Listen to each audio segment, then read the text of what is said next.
The line between serious contenders and entertainment acts in the NFL has never been sharper. Today, we take a hard look across the league, and especially at the Las Vegas Raiders, as we ask one simple question: are you serious? Or are you just here for the show? Let's start with the Silver and Black, a franchise with legacy, pride, and a fan base that bleeds commitment. But in recent years, the results haven't matched the passion. The journey from unserious to ready for war isn't just a slogan, it's a process.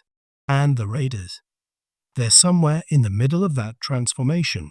Before we dive into the Raiders' status, let's fly around the league and check in on who's acting like true contenders and who's making headlines for all the wrong reasons. Let's start in San Francisco. Once known as a model of stability, the 49ers are now making as much noise off the field as they do on it.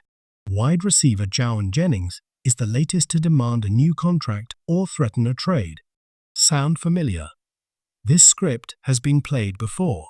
George Kittle, Deebo Samuel, Brandon Ayuk, and now Jennings. At what point does a team known for discipline and championship aspirations start losing grip? The Niners haven't just slipped into the noise, they're getting comfortable in it. Once considered one of the most serious teams in football, they now look like a franchise flirting with dysfunction. The business side is loud. Too loud. And then there are the Jets. Last year, they weren't even unserious. They were pure comedy. But that's changing. Fast. Under new head coach Aaron Glenn, they're trying to move like a team with purpose. A major step: locking in Garrett Wilson with a massive 4-year, $130 million extension, $90 million guaranteed. That makes him the first receiver in NFL history to average over $31 million per season after just 3 years in the league. He's now signed through 2030. It's a bold move, no doubt. But the Jets believe in Wilson, and more importantly, they're acting like a franchise that finally believes in itself. Last season, the New York Jets were supposed to rise. Aaron Rodgers arrived with a fanfare of hype, Davante Adams followed, and suddenly the team looked like a Super Bowl dark horse. It felt like destiny. But then reality hit. Hard. Rodgers went down. The chemistry collapsed. Head coach Robert Saleh lost control and ultimately lost his job. Garrett Wilson, the brightest young star on that offense, looked like a man stranded in chaos. For a moment, there was real fear he'd demand a trade and walk away from the mess. But everything changed. The Jets cleaned house. Rodgers, Adams, and the noise are gone. What's left? A foundation built around real football. Young, hungry talent. Garrett Wilson is no longer looking for the exit. He's now the face of the franchise, and the Jets didn't wait to reward him. Instead of dragging negotiations into the final hour like Dallas with CeeDee Lamb or Cincinnati with Jamar Chase, the Jets struck early, inking Wilson to a massive 4-year, $130 million extension, $90 million guaranteed. It's the richest deal ever for a receiver at this point in a career. It may sound expensive now, but a year from today, that deal might look like a bargain. Then they doubled down. Just a day later, New York locked in cornerback Sauce Gardner on an identical 4-year extension, $60 million guaranteed. 6 more seasons under contract. Same structure, same timeline. And just like that, 2 elite young talents, one on offense, one on defense, are locked in through 2030. Right now, Sauce is the highest paid cornerback in the NFL, even above stars like Patrick Surtain, Derek Stingley, J.C. Horn, and Jalen Ramsey. But we all know how this game goes. Contracts age fast. Today's top number becomes tomorrow's 5th place. Just ask Surtain, who was once the highest paid and now sits behind the latest wave of deals. The Jets saw that trend and got out ahead of it. This isn't about wins and losses in July. It's about behavior, mindset, identity. And right now, the Jets are acting like a team that's ready to get serious.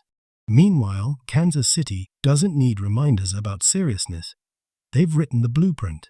Hours before the franchise tag deadline, they locked up Pro Bowl guard Trey Smith with a 4-year, $94 million deal, $70 million guaranteed. The richest guard deal in NFL history. Some say he could have held out for more. But in Kansas City, protecting the best quarterback in the world is worth every dollar. That's what serious teams do. They don't wait. They don't gamble with the core. And then there's Washington. The Commanders stunned everyone last year. A team no one saw coming made a run to the doorstep of the Super Bowl with a rookie quarterback, Jaden Daniels, leading the way. But now there's a storm brewing in D.C., and its name is Scary Terry. Terry McLaurin has been the soul of that offense. And now, nearing 30, he's fighting to be respected, demanding a new deal worth over $30 million per season. But as the NFL whispers about age and decline, McLaurin isn't backing down. He spoke to the media on Tuesday, and the message was clear. The chemistry was there. The connection with Jaden was real. The locker room was electric.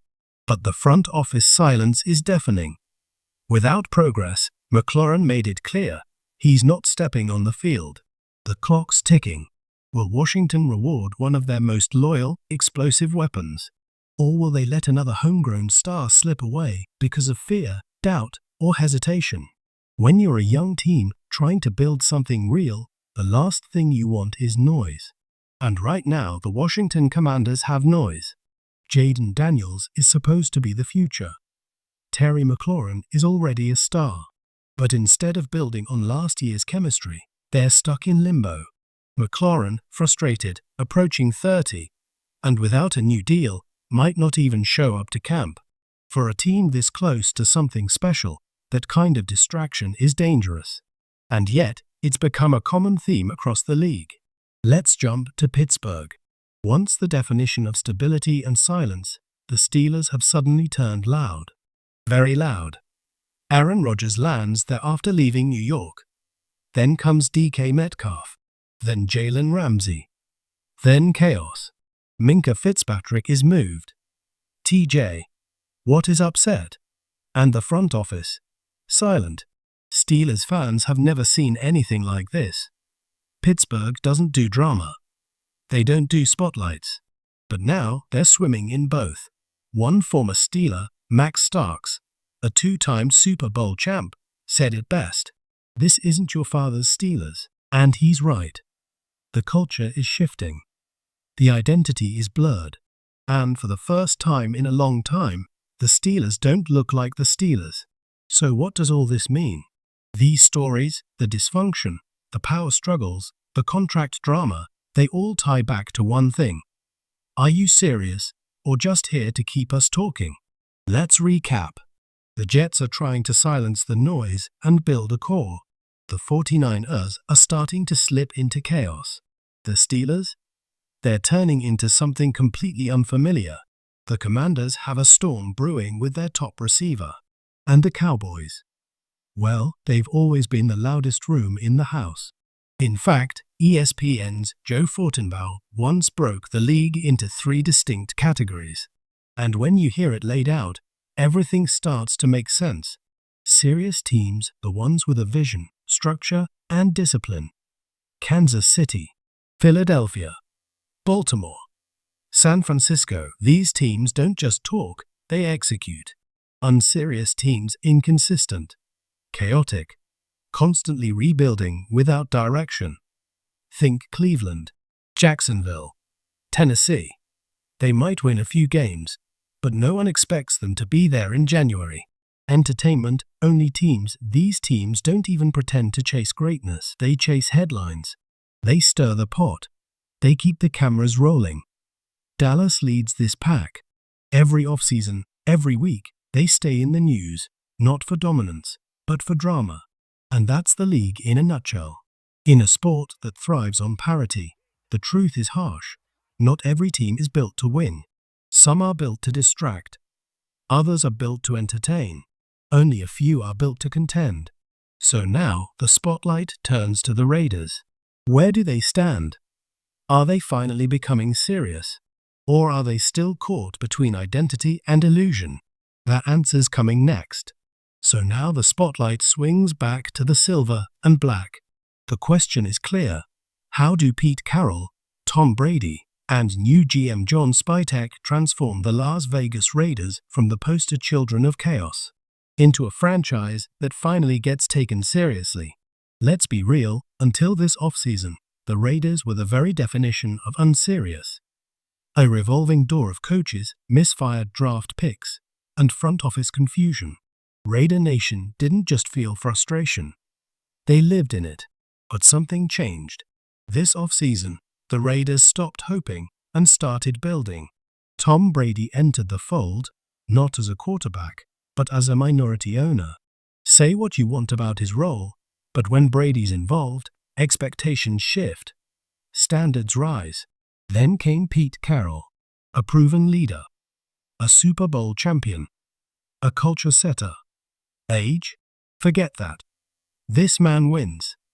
He's exactly the kind of figure the Raiders have lacked, someone with a real plan and the power to execute it. For once, the Raiders didn't gamble on a maybe. They brought in a winner. And behind the scenes, John Spytek quietly reshaped the strategy. You can feel it. This isn't a team scrambling anymore. This is a team moving with purpose. Let's look at the moves. Quarterback. Check. They traded for Geno Smith, a veteran who already knows Carroll's system and has proven he can win. He's not the future, but he's good enough to steady the ship and raise the floor. Behind him, Cam Miller, a sixth-round flyer with tools to develop. Add in Aidan and the QB room suddenly feels like it has direction, not desperation. Offensive coordinator. Check. Chip Kelly steps in. Yes, that Chip Kelly. Love him or hate him, he knows how to call plays. He's experienced, creative, and explosive-minded. He's not a project, he's a pro. Draft strategy? Check. The Raiders didn't throw darts this time. They attacked needs. Linebacker Ashton Jeanty adds fire and versatility. 3 new wide receivers, including Dante Thornton and Malo, bring competition and depth to the receiving core. Offensive line? Addressed. Caleb Rogers and Charles Grant, taken back-to-back in the 3rd round, will push for real snaps. Defensive line? Addressed. Tonka Hemingway 4th round and J.J. Pegas 6th round add size and grit to a unit that badly needed it. This wasn't a flashy offseason. It was a focused one. For once, the Raiders aren't just making moves, they're making the right moves. And for Raider Nation, that's what matters most. It's not about quick wins. It's about finally feeling like this organization is building towards something real. Pete Carroll, Tom Brady, John Spytek, Geno Smith, Chip Kelly. It's not perfect, but it's finally serious. And that alone is a win worth celebrating. The foundation of a serious football team isn't just about splashy moves. It's about making the right moves, quietly, early, and with purpose. And this offseason, the Raiders did exactly that. Let's start in the trenches. Christian Wilkins remains a question mark. When will he be fully available? No one knows. But the Raiders didn't just sit around and hope. They brought back Adam Butler, a steady veteran presence who stepped up in Wilkins' absence last year. That move alone shows foresight, real football planning, not just reaction. Then came the draft. 2 defensive tackles, Tonka Hemingway and J.J. Pegas.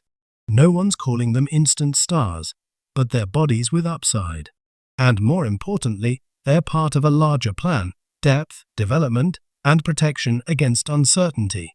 For once, the Raiders are thinking like a long-term franchise. But if you want the moment that truly signaled a change in Las Vegas, look no further than Maxx Crosby. For years, Crosby has been the emotional engine of this team. He's battled, he's bled, he's earned every bit of respect he commands. And as his value skyrocketed, he made it clear: if I'm staying, show me the plan. Show me the vision. And the Raiders answered. Loud and clear. Long before any holdouts, Long before the circus came to town, Las Vegas locked up Maxx Crosby. No drama, no headlines, no distractions. While other stars were threatening trades or skipping camp, while Myles Garrett publicly demanded a new deal during Super Bowl week, Crosby was already taken care of. Quiet, professional, serious. Remember this. Maxx became the highest paid non-quarterback in football for 4 days. Then Myles Garrett's massive extension dropped. Then came Danielle Hunter in Houston. Then came Ja'Marr Chase. And suddenly, Maxx Crosby's deal looked like a bargain. That's not just good business. That's elite front office timing. GM John Spytek didn't hesitate. He paid his cornerstone early, avoided the media storm, and now has one of the game's top defenders locked in at below market value. And while other franchises will soon overpay just to keep up, Vegas already beat the clock. Just look at the landscape. TJ Watt wants a raise. Trey Hendrickson wants a raise. Micah Parsons is about to reset the edge rusher market. And Maxx, he's already signed, already dialed in, already ready to lead.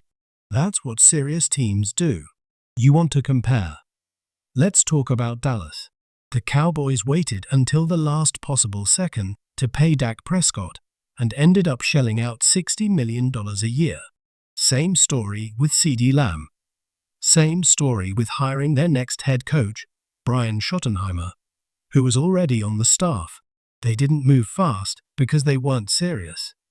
They moved slow because they're built for entertainment, not execution. The Raiders, on the other hand, didn't stop with Maxx Crosby. They went further. This offseason, the front office grew. The analytics department, once neglected, was strengthened. Pete Carroll, long known for trusting instincts, showed his willingness to evolve. He embraced the numbers. He welcomed the data. Because Carroll understands, you don't win today's NFL with yesterday's tools. John Spytek backed it up, hiring smart minds from respected franchises, teams like the Eagles and Broncos, organizations known for drafting well and staying ahead. For the first time in a long time, the Raiders are building something sustainable. Not just flashy, not just loud, smart, balanced, real. And in a league where every dollar, every decision, every day matters, Las Vegas is finally showing us what serious football looks like. When you talk about potential in the NFL, talent alone is never enough. The Jets? They've had talent for years. But only now, only after they committed to structure and long-term planning, are they being taken seriously. And that's exactly where the Las Vegas Raiders are right now. No, this isn't about hyping them up to win 11 games or chase a playoff spot. No one's handing out trophies in July. But what matters, what truly matters, is that they're acting like a real NFL organization. Finally, training camp is right around the corner. Rookies report on the 17th. Veterans on the 22nd. And for the first time in years, there's a clear sense of direction. There's no guessing game. There's no chaos. This is a franchise showing its fans and the league that it wants to get this thing right. There are still questions, of course. Will the offensive line hold up? That's a legitimate concern until proven otherwise. The wide receivers? Outside of Jakobi Meyers, they're mostly untested. Brock Bowers. He's a tight end, yes, but a generational talent who must now adapt and evolve in year 2. The secondary? Still young. The linebackers? All new. But guess what? That's the league. Everyone has holes. It's about how you build, how you adapt, how you answer those questions, not ignore them. And the Raiders, finally, aren't pretending. They're not chasing headlines. They didn't blow millions on big-name free agents just to make noise. They were calculated, strategic, smart.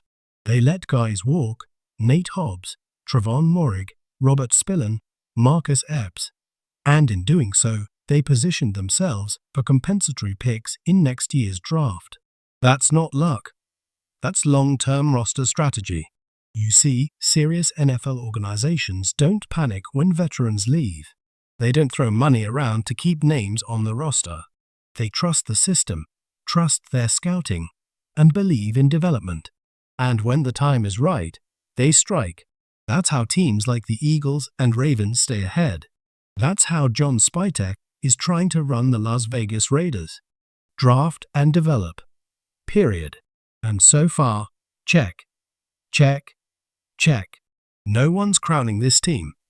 But the work is being done. The process is being respected. And it shows. Soon we'll see how it translates on the field. Will Geno Smith be the steady hand they need? Will Brock Bowers dominate like he did in college? Will Ashton Jeanty live up to the hype? Will the offense click under Chip Kelly? We don't know yet. But unlike past years, this time, we're not just hoping. We're watching a plan unfold.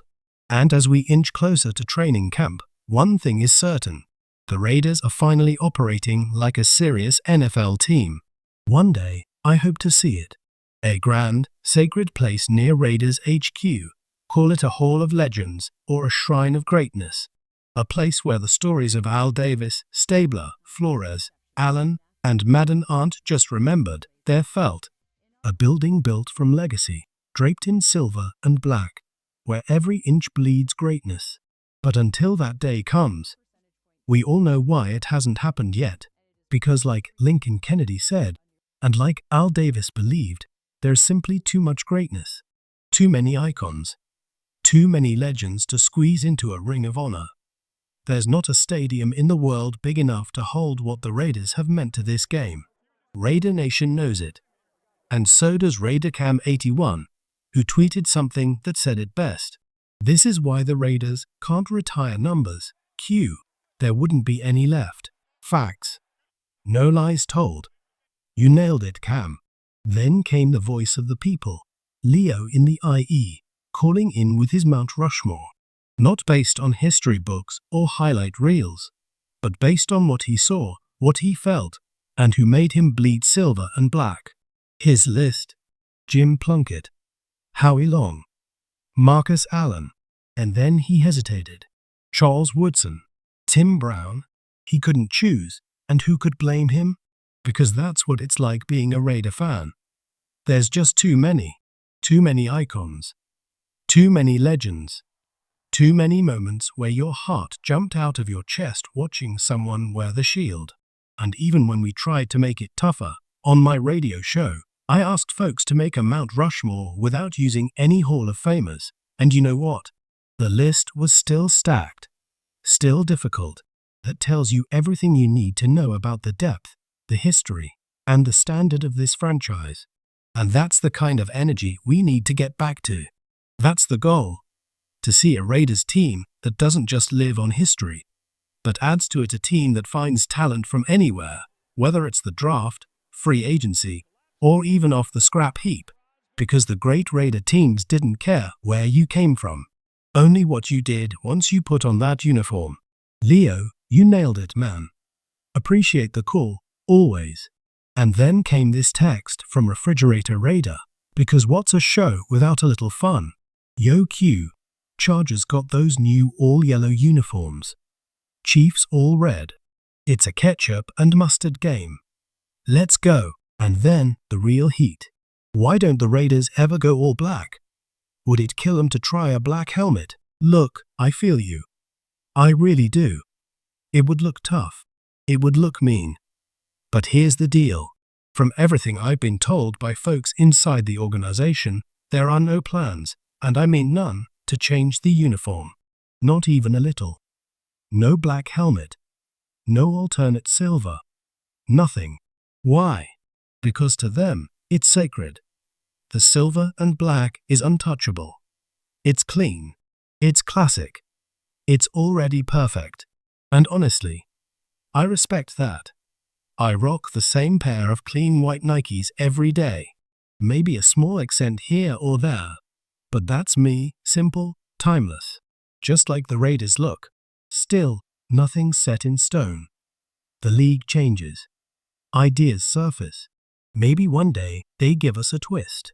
But for now, That silver and black still cuts through a screen like no other. That uniform already says everything. It says pride. It says commitment. It says just win, baby. And then came the call. Straight out of Denver, enemy territory. But the voice wasn't shaken. It was bold, passionate, fired up. It was Raider Eddie, standing tall behind enemy lines and calling in with a question that cuts to the core of Raider Nation. Q, what about Brock Bowers? The league says he's number one. Executives, scouts, coaches, they've ranked him the best tight end in football. But did you notice what happened in Denver? Did you see what they did to our guy? Let's be honest, Eddie wasn't just asking a question. He was raising a flag, a warning, a line drawn in the dirt, because he saw what we all saw. And he didn't forget. 2 hits. Helmet to helmet. Right at the whistle or just after it. Not the kind of football that gets a crowd roaring. The kind that makes you go silent. The kind that puts careers at risk. And they didn't just hit him. They targeted our best weapon. And Eddie had a point. Because under Sean Payton, the Broncos don't just play physical, they push the line. And sometimes, they cross it. We've seen this before. This isn't conspiracy talk. This is Bountygate history. This is Kareem Jackson in 2023 blasting Jakobi Meyers so hard that week 2 wasn't even a question. He was ruled out immediately with a concussion. Same playbook. Same coach. Same pattern. So when Eddie brought up those shots on Brock Bowers, it wasn't just frustration, it was fear. Fear of watching a generational talent like Bowers lose precious years of his career because someone decided to send a message. I hate that style of football, Eddie said. I hate what Payton coaches. And I hate the Broncos. No sugarcoating. No need to. Because Raider Nation doesn't do fake outrage.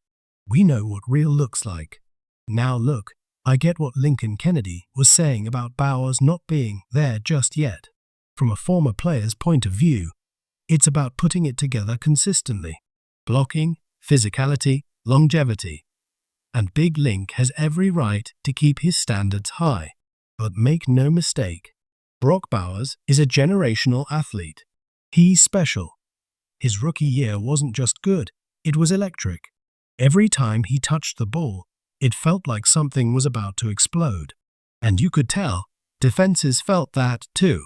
That's why they hit him. That's why they came for him. Because even as a rookie, he was the best player on the field, and they knew it. Now, has the league been contacted? Have the Raiders raised a concern? I can't confirm that. But what I can tell you is this. Raider Nation is watching. We've got receipts. We've got tape. And we've got voices like Raider Eddie who won't let it slide. And Bowers. He's not backing down. He's not going anywhere.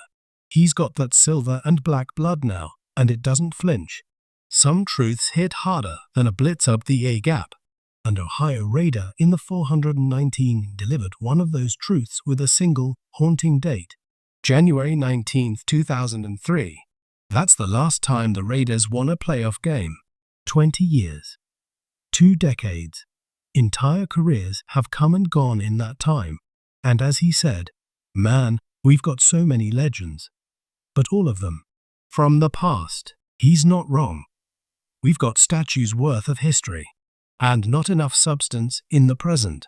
That's why we talk Mount Rushmore. That's why these exercises matter. Not just to honor greatness, but to inspire a return to it. Because Raider Nation isn't just about remembering glory. It's about demanding it again. And that's the job now. Pete Carroll. John Spytek. Everyone inside the building. Bring back the fear. Bring back the fire. Bring back the Raiders. And then came the call from Georgia Raider. 2 questions. One about money. One about quarterbacks. But both came from the same place. A fan base desperate to understand what's real and what's hype. Q. I keep hearing about guaranteed money. What does that really mean? Isn't a contract a contract? Great question. And here's the truth. In the NFL, contracts lie. Not to you. but to the media, you'll hear $130 million deal. And the world celebrates. But then you read the fine print, the real number, the guaranteed number. Take Garrett Wilson's rumored extension, $130 million total. Maybe, but $90 million is what he's actually getting, guaranteed. That's the difference between ego money and reality money. If he hits every bonus, every clause, every stat, he might touch $130. But if he doesn't, he's still walking away with $90 million, no questions asked. Now let's flip that to Colton Miller. A guy still under contract, sure. But guess what? No guaranteed money left in the final 2 years. That means cut him, trade him, and he walks with nothing. NFL teams write contracts in pencil, not stone. It's why when Russell Wilson got dumped by Denver, he still pocketed $95 million in guaranteed cash. That was money they couldn't claw back. It was already in his future before he took another snap. So, Georgia Raider, that's the difference. Guaranteed money. That's the real promise. Everything else is just numbers for the press release. And then came your second question. About the quarterbacks. Is this Geno Smith era just Derek Carr all over again? Let's sit with that. Because Geno's story is gritty. It's not shiny. It's not easy. It's not about top 10 picks or Heisman dreams. It's about survival. He fought for a second chance and earned it. He's not elite. He's not a superstar. But maybe, just maybe, he's the right guy for this exact moment. You mentioned Carr. And you're right, there's a parallel. Back when Carr had weapons. Back when he had a roster. Back when he had hope. Before McDaniels tore it all down. This Raiders team feels a little like that era again. A veteran quarterback. A dynamic backfield. A few reliable wideouts. An average defense with promise. And most importantly, a team trying to find itself. So who's better? Carr then, or Geno now? It depends on what you value more, raw talent or relentless resilience. Carr had the arm. Geno has the edge. Carr had the stats. Geno's got the chip on his shoulder. Neither one is perfect. But maybe, just maybe, Geno fits this Raiders team better. A team not built on flash, but on fight. So let's not crown anybody yet. Let's get through camp. Let's get to week 1. And then we'll know, did they find the right man for the job? Or is it déjà vu all over again? In the NFL, contracts are illusions. If the Raiders were to move on from Geno Smith today, cut him before training camp ended, they'd save over $12 million in cap space. His dead cap? A mere $3 million in prorated bonus. That's it. That's how it works in this league. Baseball money? Guaranteed. NBA money? Locked in. But in the NFL, every contract is a gamble. A promise wrapped in conditions. Geno's spot isn't written in stone. It's written in pencil, subject to erasure. Now, let's go back to that question. Geno Smith or Derek Carr? If Carr was still rolling like he was from 2016 through 2020, before Josh McDaniels arrived and nuked the foundation, he and Geno, they'd be in the same tier. Neither one is elite. Neither one is a liability. You'd probably slot them between QB 12 to QB 15 in league rankings. Solid, capable, sometimes spectacular, sometimes frustrating. What separates them? Carr was clutch. You gave him the ball with the game on the line, and there was hope. You believed he could take you the length of the field. And more often than not, he did. But Geno's got legs. Not just mobility, but willingness to use it. Something Carr lost after that broken leg on Christmas Eve, 2016. He was never quite the same after that. Geno struggles in the red zone. Carr had issues with turnovers. Geno's rise came late. Carr came in hot and flamed out under bad coaching and worse rosters. But both, They're quarterbacks who can win you games if you build it right around them. So maybe the better question is this: has the Raiders organization finally built something worth believing in? We'll find out soon enough. And with that, the latest chapter of Raider Nation comes to a close for now. A shout out to Raider Dan in Rochester, to George in the OC, to every caller, every texter, every voice in this great black and silver choir. We'll get to you tomorrow. And yes, the Raider Squad show pushed to Thursday this week, not Monday, not Wednesday, but we'll be there. Chantal Chan, Lincoln Kennedy, yours truly. 5 episodes deep. We're just getting warmed up. So if you're already subscribed, good. If not, go lock it in. The YouTube streams live, unfiltered, 1 hour strong. Until then, Raider Nation, take care of yourself. Take care of your family. Love on your family. And as always, just win, baby.